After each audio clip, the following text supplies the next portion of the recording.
I've heard you a lot more than you've heard. If you want to criticize the content of what I say, go for it. I'll listen to it. Right? So, but if you're gonna downgrade what I repeatedly say, fine. Then make a case for it. Okay? So I say God doesn't exist because. Why is that a problematic question? Well, it's not a problematic question. I'm just saying that you asked me for an example of spiel, and I gave it because what I meant by spiel were things that you say all the time. I've heard a lot of things that you say all the time. Okay, so let's get down to brass tacks. You're an atheist. Tell us why. I'm an atheist because I don't believe that God exists, not because I know that God doesn't exist. Okay. Now, I don't know, where you want to go. Yeah, that doesn't answer the question. Yeah, we already know that you don't believe in God. The question is, when you don't believe in God, you don't have a mental vacuum. So you will then consequently believe in the not God world. So why do you believe in the not God world? Well, I just believe it's more likely that I don't see anything that convinces me that there's a God or that there's a need for a God. And furthermore, I guess I would go on to say that when I say a God, and I think you mean this too, I mean a personal God, one that will bend the laws of physics to make things happen that wouldn't otherwise happen in response to reactions that God may have about the world, or in response to prayer or other things, and things like that, and a personal God. What I would say here is, Einstein God is more in the realm of pantheism, which is a whole other issue. Okay, what we're talking about is the area of atheism that denies the creator-creature distinction. Okay, now, I'm sure you've heard me use that spiel before, the creator-creature distinction. Okay, so you 1 minute you represent, but by the way, my questions may be strong and aggressive toward you, but don't let that lead you to believe that I don't like you. Okay, because so far, even though I disagree with you on some things, I think that you are responding in a mature and intelligent fashion, which I appreciate. We don't commonly get this kind of contact, right? So you go from saying you don't believe there's a God to then you're just saying you're not convinced. Well, which is it? Do you affirm and believe God does not exist, or do you claim to suspend judgment as to the existence and non-existence of God? Well, okay, so I don't believe God exists. I do not affirm that God does not exist. That's a distinction without a difference. Well, okay, I think it matters. But no, to believe something is tantamount to the affirmation of it. Well, I don't believe that, so I disagree with you. Of course it is. If I tell you I believe there's gold on Mars, it means that I think that it is the case that there's gold on Mars. Of course, but it doesn't mean that there's gold on Mars. That's a separate issue. Oh, okay. Well, if that's a separate, then I can affirm. Maybe I don't. Maybe I don't understand what you mean by affirm. I guess maybe that's. I can affirm that there's marshmallows on Mars. It doesn't mean there are. Okay, I thought affirming meant being able to prove that there are. Okay. Yeah. When we believe something, we are saying that we think that it is the case. It is a form of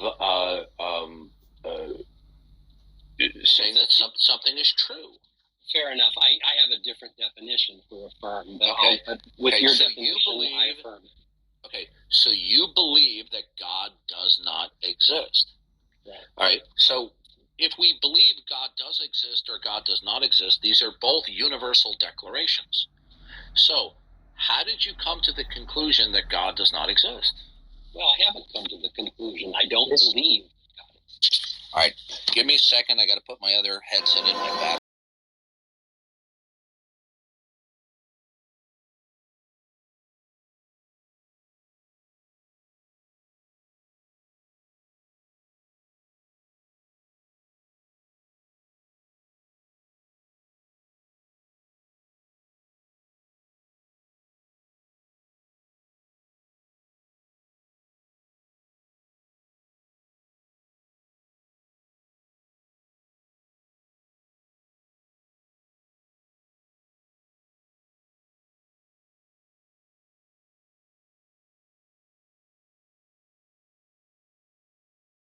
and I certainly don't see.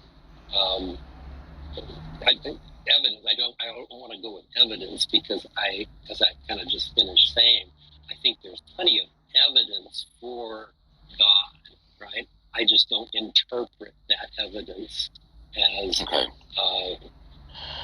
proving certainly that God exists, and I don't think God exists because I don't see the need. I think that the natural world explains all of the things that need to be explained. Okay. Well, we have two separate issues here. Okay. When you say God is not necessary, that is the equivalent of saying God doesn't exist, because God, by definition, would be the necessary precondition of all things that are not Himself. So when you say God is not needed, that's just a sideway expression to say God doesn't exist.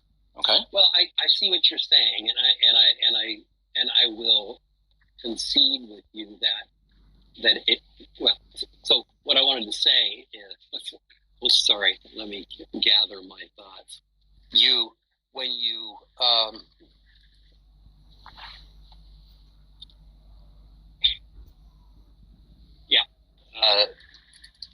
saying that I don't see when I say that I don't see the need for God, what I mean by that is just that I don't see the need for God.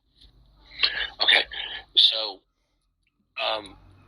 what you're saying then is that naturalism is invoked to be true solely on the grounds that those who invoke God are unconvincing.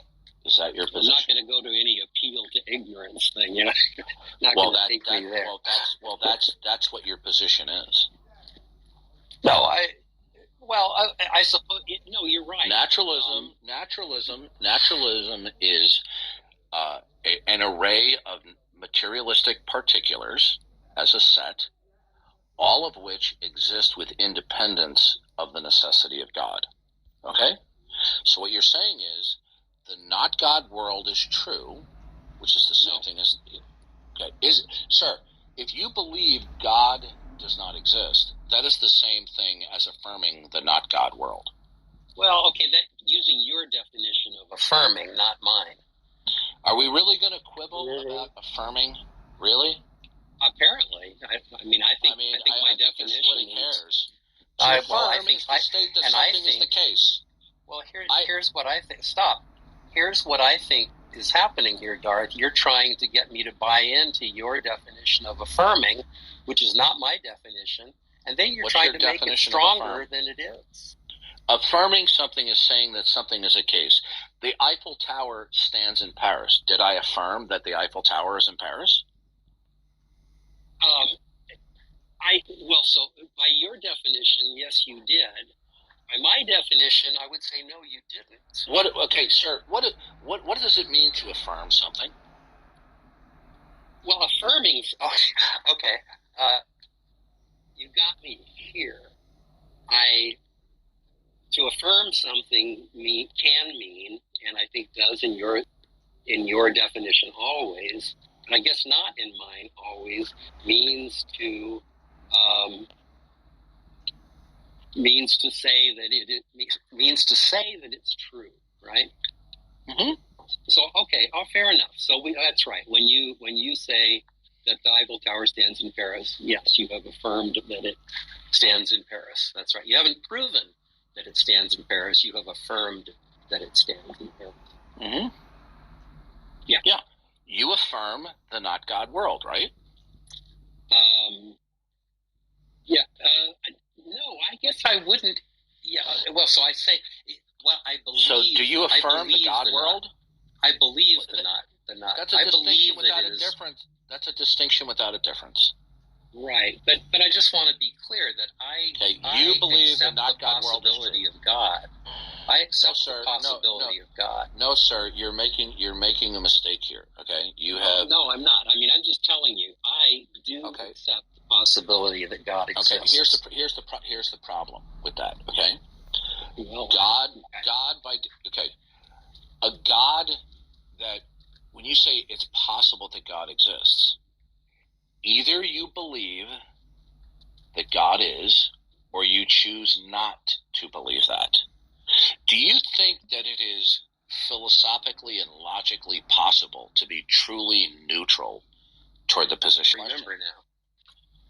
What you seem to be expressing what a lot of atheists do. You will invoke classical atheism, but then you'll turn around and use language as though you are neutral, or you say you're unconvinced, right? When you say, let me just listen. Stop. Let me put my position very clear. I do not believe that God exists. I do not know that God does not exist. That's fine. That's my position. Okay. And if you're going to say that's illogical, that's not my problem. Okay.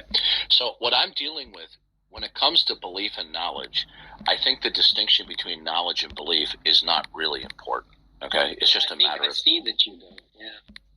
Okay. So it's just a matter of emphasis, because knowledge is a subset of belief, right? Whether you call your mental state knowing or believing, to me, is not. It's not important to me, okay? You believe that God does not exist. Now, when you say it's possible that God exists, you have an inconsistency in your own reasoning, because your position, your mental state, already rules out the existence of God. Yeah. I'm sorry.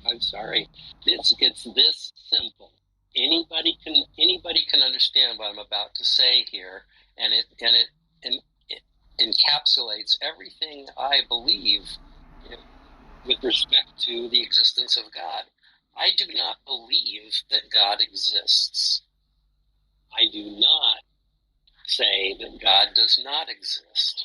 That's a distinction without a difference. Well, that is for you, but it's not for me. Sir, to say I believe X is the same thing as to say that X is true. And that is the basis of your spiel. That's not the basis of... That's spiel, Art. I'm sorry. That's a legitimate delineation that I have just made. He was blocked early. What is the difference? What is the difference if I say to you, I believe there's a deer in my backyard right now, versus I say to you, it is the case there's a deer in my backyard. Is there a substantive difference? Yeah, but I've got such great insight here. I've never really quite put Can you answer that question, please, instead of dodging? Okay, go ahead. Ask it again. I'm sorry. I said, what is the substantive difference between me saying, I believe, if you said to me right now, if you said, Darth, what's in your backyard? And if I were to say, I believe there's a deer in my backyard, what would be the substantive difference between that statement and me saying, well, it's true, there's a deer in my backyard? What's the difference? Because the first one, you might just be making something up, right? You might just say, "Wow, I really believe." Well, then I wouldn't believe it. Then why wouldn't you? What you're doing is you're changing the parameters. No, you stop. You are being rude right now. You are changing the parameters. No, the problem is, hey John. The problem is I have your number, Darth. Hey John, you can try to poison the well, but that's not going to work. You just changed the parameters of what I said in order to evade the question.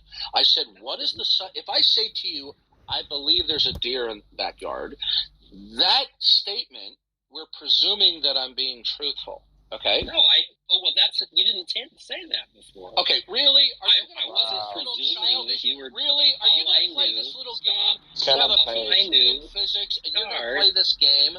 Darth, here you go. You're doing steel right now. Okay, I think we might want to move on. I think this conversation has gone on too long, and I think Jacob. Yeah. Well, I do see another hand raised, so Jacob has his hand raised. Yeah. Okay. So I think I agree with you, Matt. I don't think we're getting anywhere with John. I don't. Yeah. Listen. Bye, Darth. Don't. Okay. Bye, John. Wow. I know. I'm getting moved to the. Well, John, that's my whole plan. I wanted to bring one person at a time up. Yeah. Okay.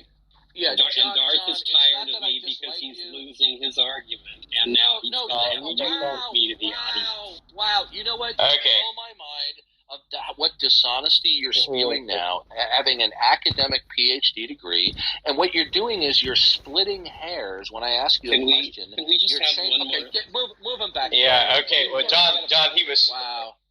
He was trying to explain his position, but we're going to bring Jacob up. Maybe sometime, John, you can come back when I open. Yeah, you can come back some other time when you want to be truthful. Yeah, can I say something really quick, Darth and Matt? Yeah, I want to let you know about John. Like, watch out when he brings up science, because there's one time he would say, "Oh, like if there's a how should I say it? If there's a issue within science, he'll be like, oh, how is it solved? Is the issue is like."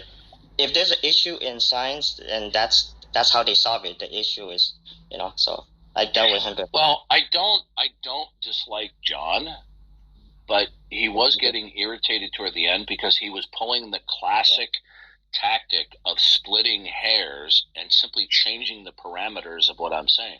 So if I said to him, I believe there's a deer in my backyard, versus I say it is the case that there's a deer in my backyard, the question presupposes, for the sake of discussion, that I'm being truthful. But because he didn't want to answer the question, nope. Because I was showing that to say I believe X versus it is the case of X, there's no substantive difference between both articulations. So rather than face the fact that there's no substantive difference, he wants to change the parameter, saying, oh, well, you could be lying. I mean, this is a little game that people play when they want to get out of the conversation.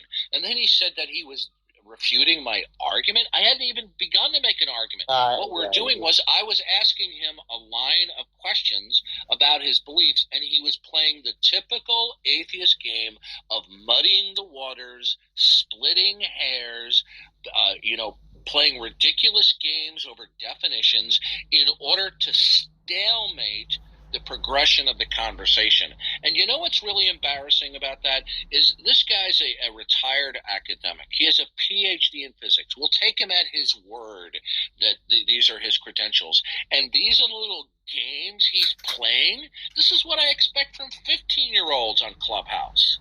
Yeah, and Darth, apparently a while back ago, Tom Locke and me was in a room with him, and he would talk about science, and then we questioned him about science. And science apparently solves everything when it doesn't. And then when we challenge, he just be like, "Oh, just the issue." Well, hold on a second. He made a claim. What claim did he make about science? He about like science. How should I say science? Like, because we were talking about God, and like science like solves like everything. And I pointed out like this issue within. Are you saying that he was communicating that science can't explain everything? Yeah, he was communicating.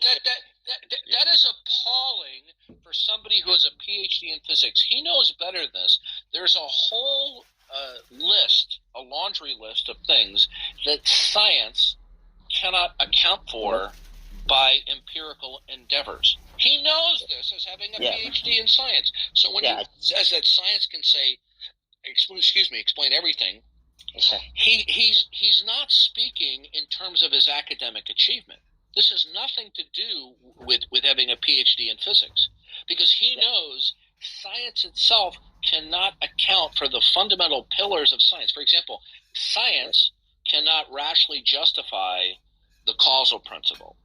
Science cannot justify identity over time. Science has to presuppose it. Science cannot ground or establish the fundamental laws of logic. Science cannot ground the regularity or uniformity of nature. It must presume it in order to engage in scientific thinking and scientific endeavor.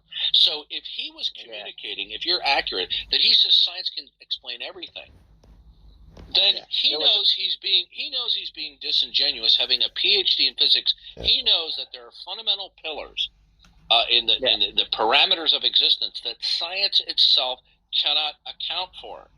It can't, because I challenged him, right? And he just went to, it's this, and so this, I don't know how he would it, but it's like an end of it. We don't need. Can science demonstrate there are other minds? No, it can't. Can science demonstrate aesthetic truths? No, it can't. Can science ground and establish ethical imperatives or ethical truths? No, it can't. So this idea that science can explain everything is poppycock.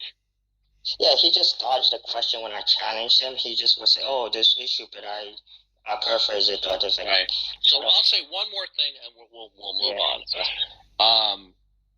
I really had hopes that we could have a good conversation, being that he's an educated man, he's intelligent. Yeah, but I think that he was using his intellectual acumen to just simply stalemate the conversation.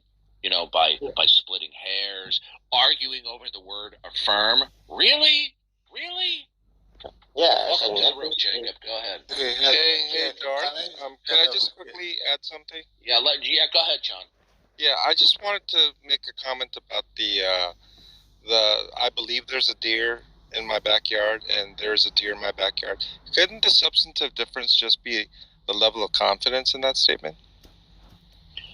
No, because if I say there's a deer in my backyard, would I say that if I didn't believe it? Yeah, but I mean, when left there not sure, it's inherent. If I say to you there's a deer in my backyard, it's implicit that I believe it. Well, yeah, necessarily. If you're claiming that there's a deer in your backyard, necessarily you believe it. But if you're claiming to have this attitude, propositional attitude, and you could be wrong, you're not sure, then one often says, "I believe there's a deer in my backyard." That's a separate issue. One's certitude or level of certitude is a slightly different issue than the propositional content that is expressed. Okay.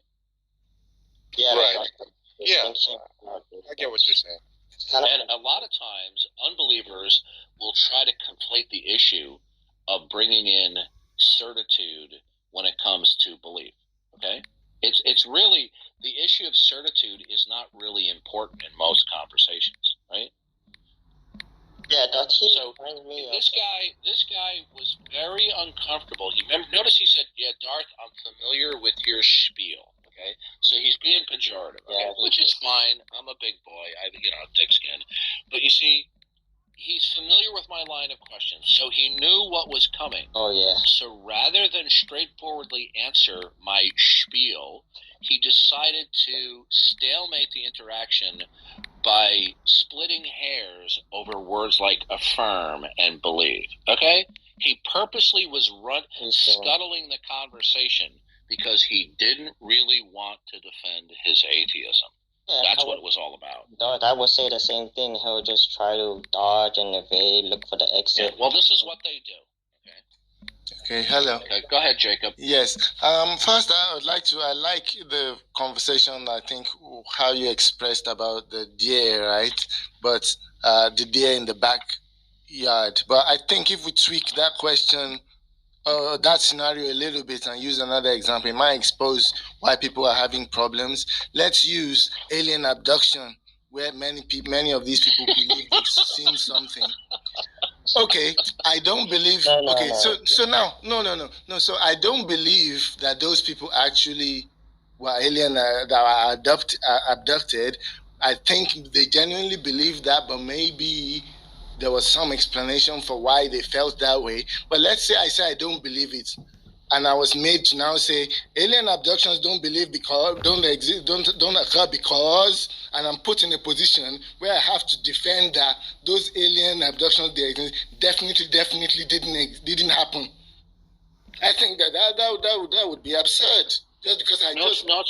No, it's not. Let me tell you why. If I'm understanding you correctly, right?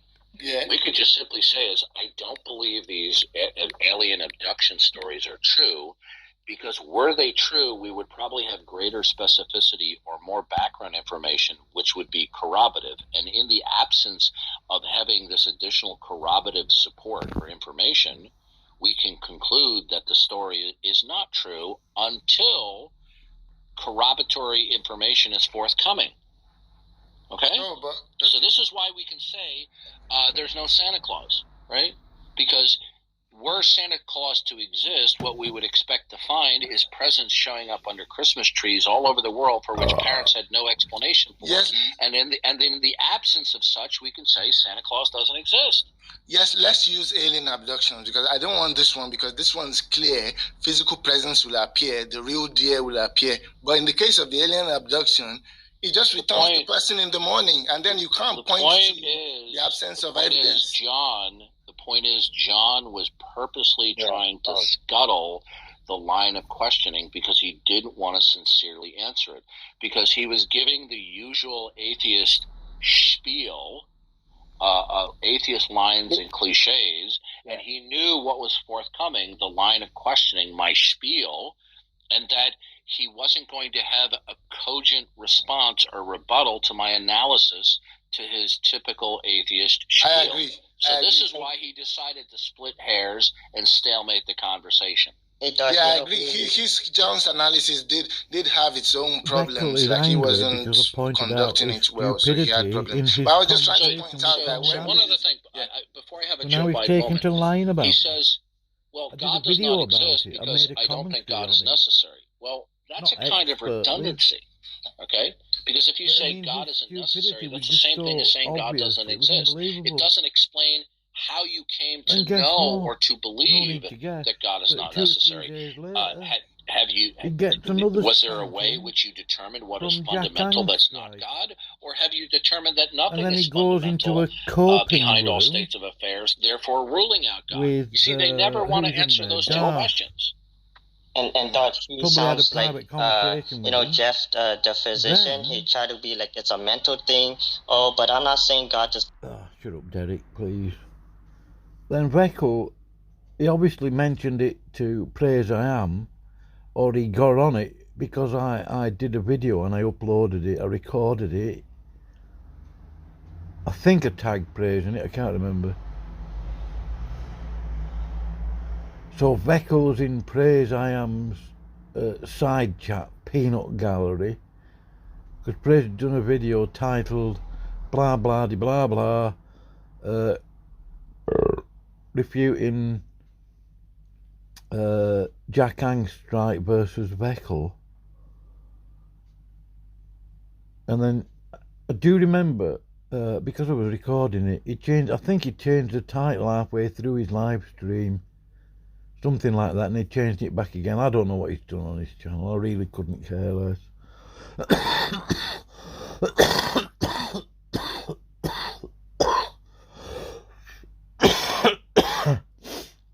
So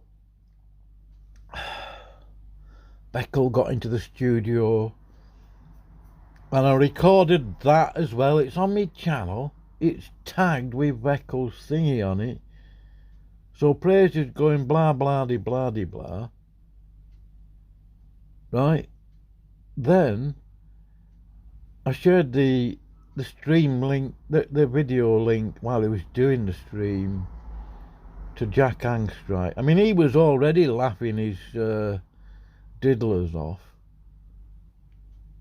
I was almost embarrassed for Veckel, but not surprised at it.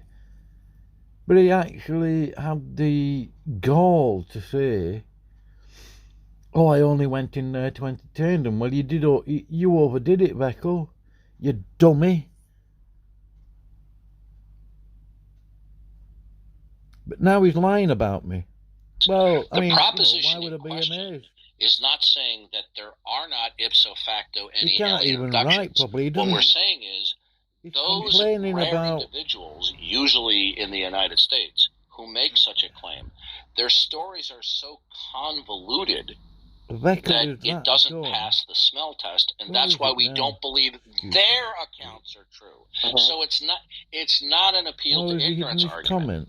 Okay, you can modify that a little bit. Let's say they didn't really actually put out any kind of obviously false stories, that all they just claimed, everything was clean, their accounts were clean. Maybe they even agreed. Let's paint a scenario. They even said 40 of us were here together in the night and we disappeared, we came back. Everything was clean, no like obviously false accounts. But they just claim. Well, you have a fixation on alien abductions, don't you?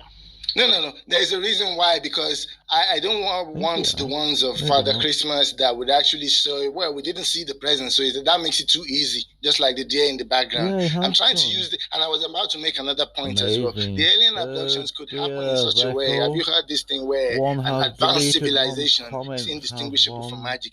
They could have something almost similar to a spiritual thing. Well, stop right there. Yeah. You're quoting Arthur C. Clarke. Yeah, I don't even know who said it, but Arthur C. Clarke was a science fiction author, and he said any significantly advanced technology would be indistinguishable from magic. Beckel is a moron. Okay. Yeah. Like, for example, I have an acquaintance who just got a smartphone. All right, he's back again. He's deleted his other comments. Always used a flip phone. And when they were being taught how to use the verbal assistant, Siri on the iPhone, they were literally blown away at how magical it seemed that you could just talk to your phone and it would do things for you. Okay, so that would be an illustration of how something can seem to be magical. The bottom line here is we need to stop talking about aliens and get back to the issue of atheism and the issue of whether or not this world in toto exemplifies design. Exactly. And Dot, I like how you talk about, like, I don't know how you word it. You do a better job than me, Dot. It's like the fact itself, or the proposition itself, is it true? And then it's like, and then we could go into what makes it true, like what is, and I like, yes. Always keep in mind that when you're dealing with certain individuals that they reserve the prerogative for themselves to be disingenuous when they consider that they're on the losing side of the dialogue, that they will deploy tactics of splitting hairs and playing dumb, simply to, it's like pulling the emergency brake on the car, all right, and just to stagnate the interaction, and that's exactly what John was doing. Right? And it's shameful for a man like that who has a PhD in physics. Okay. Yeah. For me, how I would approach the question of design is, I wouldn't deny that the things we see could have been done by a god. I would just, in even like the evolution, intelligent design argument, I would leave it up to them if they can, like, explain the mechanisms and advance more things. I'd listen to them. I wouldn't just look around and they can't listen, Jacob. Yeah. Here's a news flash for you. When we invoke facts or states of affairs, those facts or states of affairs will either reference God as the necessary creator or not, explicitly or implicitly. Now, yesterday or the day before, I talked with an atheist with a master's degree in philosophy, and he says, well, God offers it doesn't offer any explanatory power. Well, in the not God world, there is no explanatory power, because they don't know fundamentally why anything can be or cannot be. So in spite of the fact that they make an appeal to naturalism, and that naturalism or materialism has some explanatory power, it has no explanatory power, because in their view, there is nothing that is identifiable and defensible that is instituting and securing what is and cannot be. Yeah. So they do not have explanatory power, in spite of the fact that they claim they do. Yeah, that is true. I know that if they trace it back and back, even if they say, we started from simpler organisms which went into proteins, in the end, naturalists are gonna reach a point where they're not gonna be able to explain why the whole thing was there in the first place. This is all a product of the figment of their imagination, that given millions or billions of years, mutations could accumulate to build the genome. There is no observational support that even the beneficial mutations that do occur within the genomes, that mutations in and of themselves, even if we allowed for an unimaginable number of Earth-like planets, I mean trillions of Earth-like planets, planets, that would not be enough trials in order for randomness to accrue the molecular sequencing that would be necessary for complex biological life from a probabilistic standpoint. Now, if somebody wants to abandon probabilistic reasoning, then they could say, well, you know what? It happened in spite of the improbability. But most people are not willing to fall on the sword and abandon probabilistic reasoning. And so when they don't abandon probabilistic reasoning, their probabilistic reasoning is absolutely inconsistent with the idea that given enough Earth-like planets in billions of years, from a mathematical standpoint, it's as improbable as it gets. So the only way you can adopt that mutations over billions of years could produce the genome of the animal kingdom is to abandon probabilistic thinking. Yeah, but the thing, it could also be the case that we don't know the exact conditions that were there billions of years ago when the first cell was. No, sir. Okay, Jacob, listen to me. Yeah. The idea that the Earth is old is not a fact.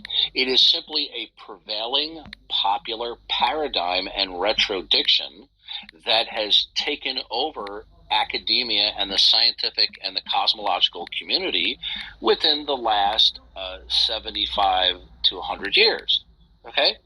The fact that it is the most popular view doesn't ipso facto make it true. And I'll leave you one more thing.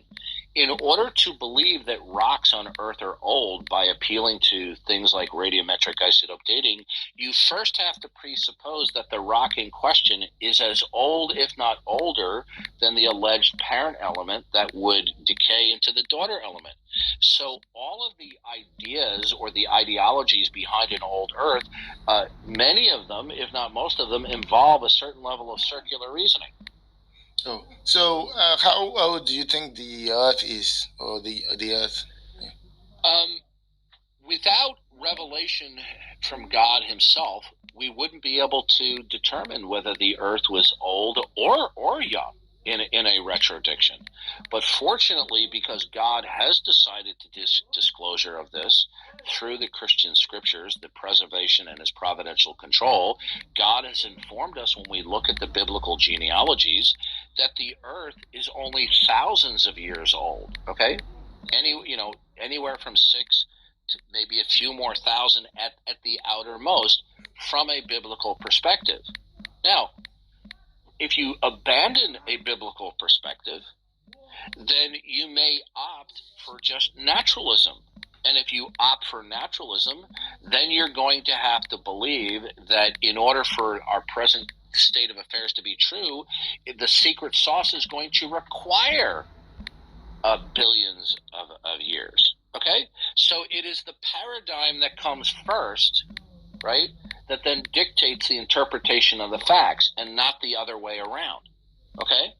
So it is not a fact that the Earth and the universe is old. It is simply a popular, widespread cosmological paradigm because starting in the late 19th century, in the scientific community, they decided they had no need of acknowledging or being thankful to God as creator, and therefore they were only going to look for purely materialistic, naturalistic explanations for retrodictions into the past. So this is not really simply a scientific issue. It is a metaphysical and theological issue that they don't want to acknowledge. Okay. Thank you for the discussion. Maybe I'll let somebody else also have a chance now. Thanks. Okay, so do we have any unbelievers in there who want to lay a case that the world around them does not directly or indirectly exemplify a creator? If you do want to make that case, raise your hand and come on up. Looks like no hands are raised at the moment. Okay, well, since there aren't, let's go back to that John guy. What a disappointment there. I really had high hopes, being that he was a retired academic.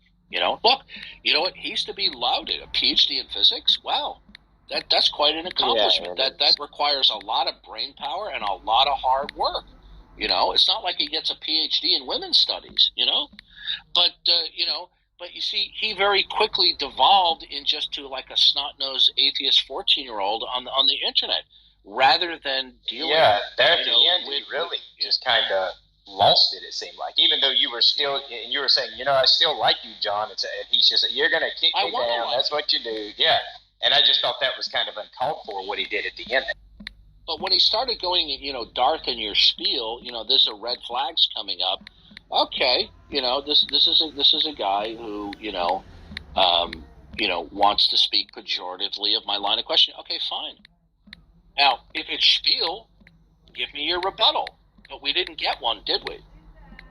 Yeah, with John Darth, he's cordial in the beginning, but then when you start to challenge him about God and science, that's where he either dodges, evade, or he just has no answer. He'll just say, "Oh." Well, this is my first encounter with John. Okay. So this is my first encounter with him. I mean, really? He's arguing over the meaning of the word affirm? Really? Yeah, splitting hairs just to stall, and he was trying to stall. So since we don't have anybody raising their hand, let's go over a little bit what John said. This is what atheists do. They're very duplicitous. They'll affirm or state they don't believe in God, but then they will attempt to unpack and characterize that as a kind of a neutral position. Like, oh, well, I certainly believe it's possible there could be a God. No, you don't, because you believe God doesn't exist. If you believe God doesn't exist, it's not possible for God to exist. I mean, he's combining two inconsistent themes there. Okay, I believe I could say that I don't believe there's a deer in my backyard, but it's possible it's there because the existence of the deer in or outside my backyard is a contingency. But God's existence or non-existence would not be a contingency. Either God necessarily exists or he necessarily does not exist. Yeah, straight to the point. It's that simple. So when they say, well, I don't believe in God, but I believe it's possible that gods exist, that is cognitive dissonance, right? Yeah, and they don't understand that, and it's disappointing that a man like that who has worked hard to earn a PhD in physics can't readily understand that if you say I believe God does not exist, and then turn around and say, well, I believe it's possible he exists, that's cognitive dissonance. Darth was never mentioned. He's a scientist. You were, you idiot. And I was hoping he could help me. I was just wondering how does science solve the issues within science, and he just had no answer. He would just say, "Oh, there's issues." Like, I'm paraphrasing. There's issues. That's the answer. The issues. Look, Derek. He can't possibly be ignorant that there are many things that we can shake a stick at that science cannot account for. All right. Science cannot even account for basic reasoning. Science cannot account for the laws of logic, right? Science has to presuppose these things, without which science would be an unintelligible, meaningless endeavor. So, being that he has a PhD, and I hate to beat a dead horse like this, he has no excuse for talking this way. Yeah, I would expect it from not from a scientist, and I'm like it's because he says just look, here's the bottom line. Look, this is the bottom line, right? In these debates, they take very seriously the God of Christianity and Jesus Christ, right? Uh-huh. This is why they're such staunch atheists, because they don't want that God to be true, right? I mean, there's no way. Like, there's one thing I remember. He says he admires Jesus, but he just doesn't. Oh, I saw that. That's ridiculous. Yeah. Jesus made the self-identity claims that Jesus made for himself are such that you are either going to get on your knees and accept his lordship and his saviorhood for the remission of sins, which we are all commanded by him to do, or one would have to be contemptuous of Jesus. Because if Jesus' identity claims for being Lord and Savior are not true, then there should not be admiration for Jesus. Okay? Yeah, he was trying to be, last time I remember, he's just trying to be, like, kind, like, he's trying to be cordial about it. Like, he didn't want to rip any Well, he's feathers. got this, he probably has this hippy-dippy, love child, from the 1960s view of Jesus, right? Rather than the self-identity claims of Jesus, where Jesus claimed to be the very manifestation of God in the flesh, and that he was the promised Messiah, and that he was going to die and rise again from the dead for the forgiveness of sins, and that he was coming again to judge the living and the dead, and that all authority had been handed over to him. Okay? So, and if John doesn't accept that, then how do you admire somebody who makes those kinds of claims? I mean, when Jesus says, all authority has been handed over to me, Jesus said, I am the Alpha and the Omega. I am the first and the last. I am the beginning and the end. Right? How do you admire somebody who's either crazy or lying? Right? Yeah. So we have American Dream. I'm not sure I know who American Dream is, but he raised his hand, so I brought him up. So. Okay, well, we should be wary because. And I'm not going to apologise. Yeah, I noticed it was only one, so I am. Okay. Maybe I shouldn't have called him a turd brain. Hey, good evening, guys. I do want him to just piss off. What a peace to clown, y'all. what an idiot. I was just listening for a little bit, and I kind of wanted to I've never get into the conversation if I could.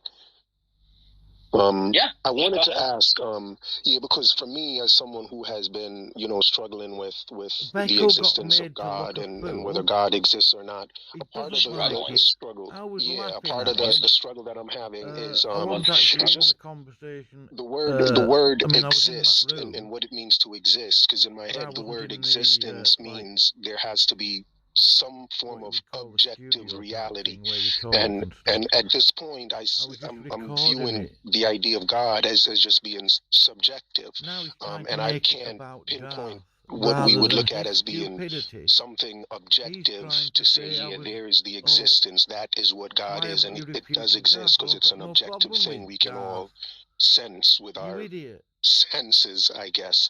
So if you could just speak to that for a little bit, and just what is it? Where is God in objective reality for us to say he exists? The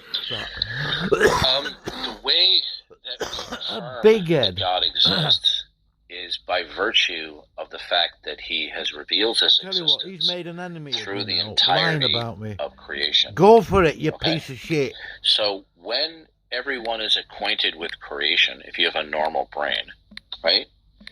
At any waking moment, you are going to decide whether or not all of the facts that you're acquainted with exemplify and reveal and indicate God by his purpose. Okay?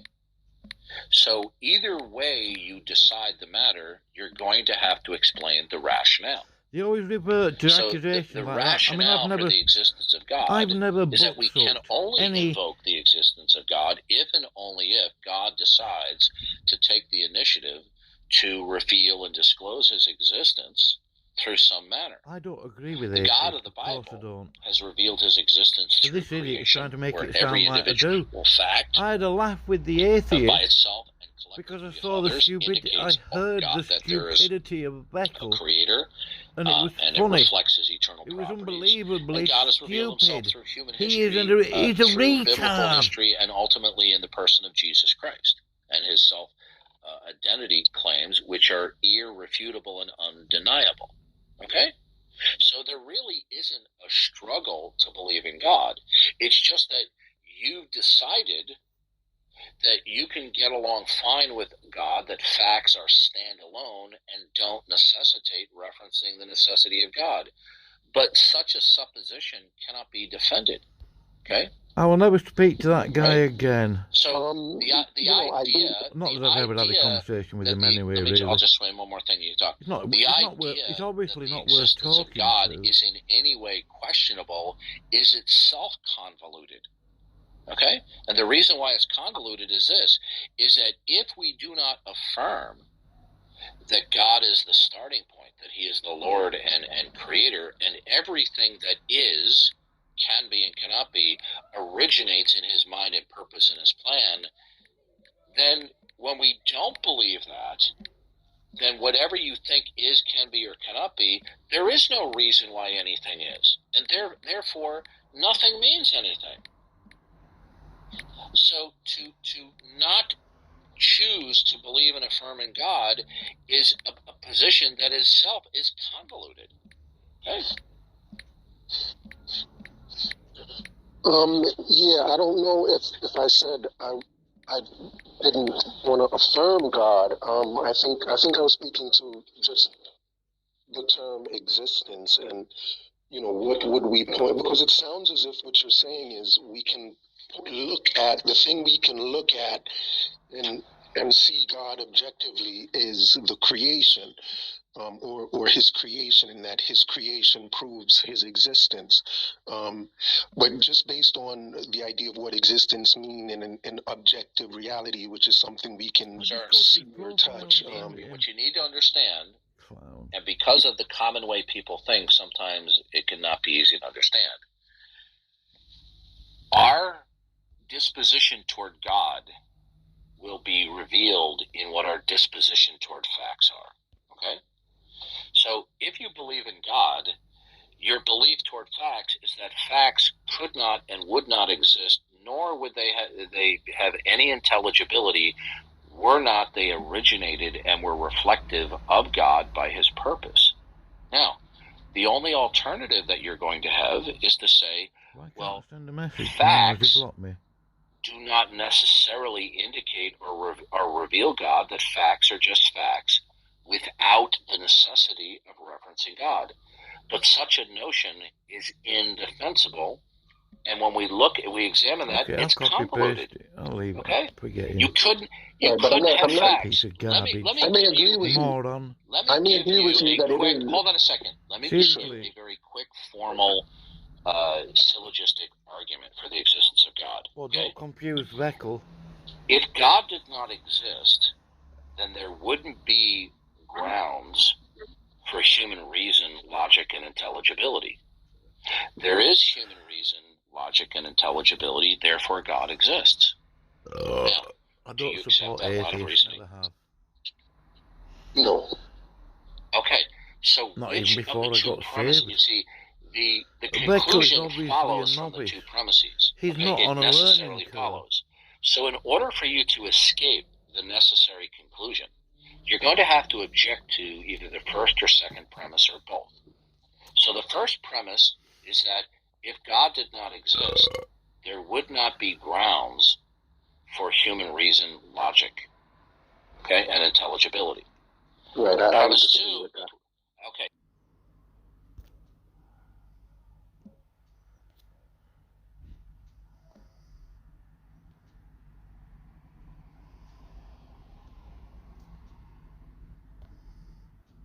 Just believe that reason and our ability to think logically can be explained through the process of evolution.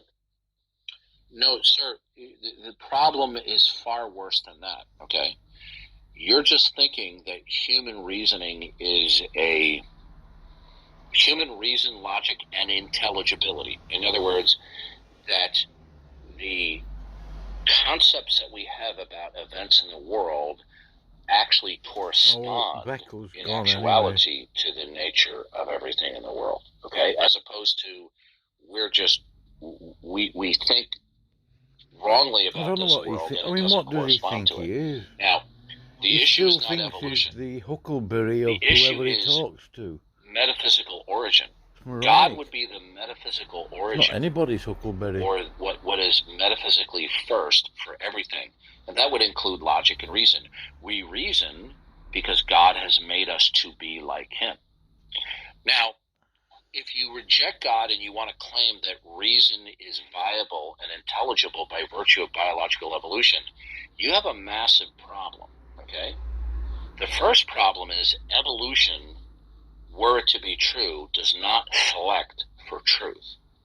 It does not select for logic or reason, okay?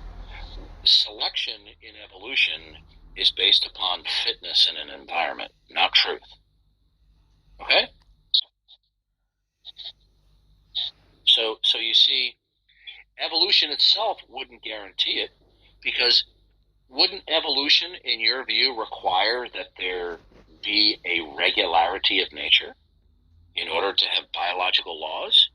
Well, what makes the regularity of nature or biological laws real, sir? Is there something that imposes that? Yeah, I would say nature imposes those laws. No, you're just saying the laws they just exist. Nature, you're reifying. Correct. Yeah, they just exist. Reifying the word nature is an abstraction that attempts to collectivize certain concrete particulars, right? Nature is not a concrete particular thing. It's a one-word abstraction trying to collectivize rocks, atoms, electrons, okay? Now, is there something that is concrete that is not a mental abstraction that actually institutes and secures that the regularity of nature is real? Because when you say nature does it, all you're just simply saying is the regularity of nature institutes the regularity of nature. Well, yeah, I think within science, when they conduct experiments and the fact that their results are repeatable and they can make predictions, I think those are the things that point to the regularity of nature. That doesn't demonstrate the regularity of nature, sir. Well, I can't think of anything that would do that better than that. Well, I understand why you think that way, right? And I don't mean that to be insulted, right? Because I don't take it as insulting, because I understand why you feel that way. Okay, so people think because they have predicted success, I'm blocked. Therefore laws of nature. But that's because you're reasoning probabilistically. Okay, do you understand that?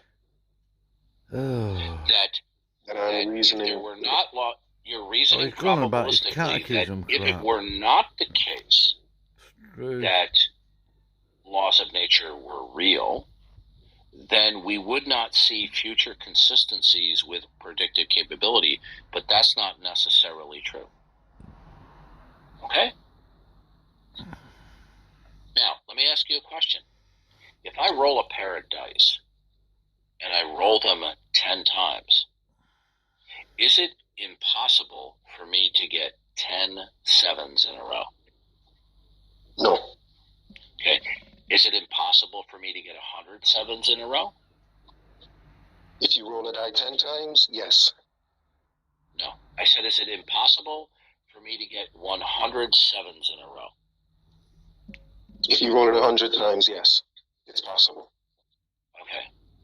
So that any sequential arrangement can happen through happenstance. So the fact that you have predictive success is not a logical necessity, that therefore future consistency that is like past consistency is therefore necessarily the product of necessity. So future predictive... Listen.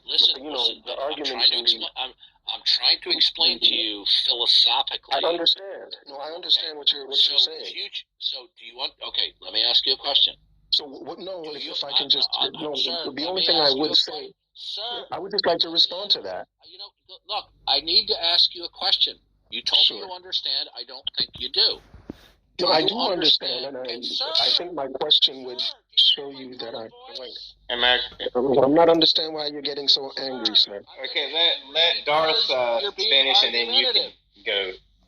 Okay, go ahead, sir. I'm trying to ask you a question because you tell me you understand. I don't think you do. Now, okay, sure. Ask your question. Okay, can you shut up for a second? Just now, fine.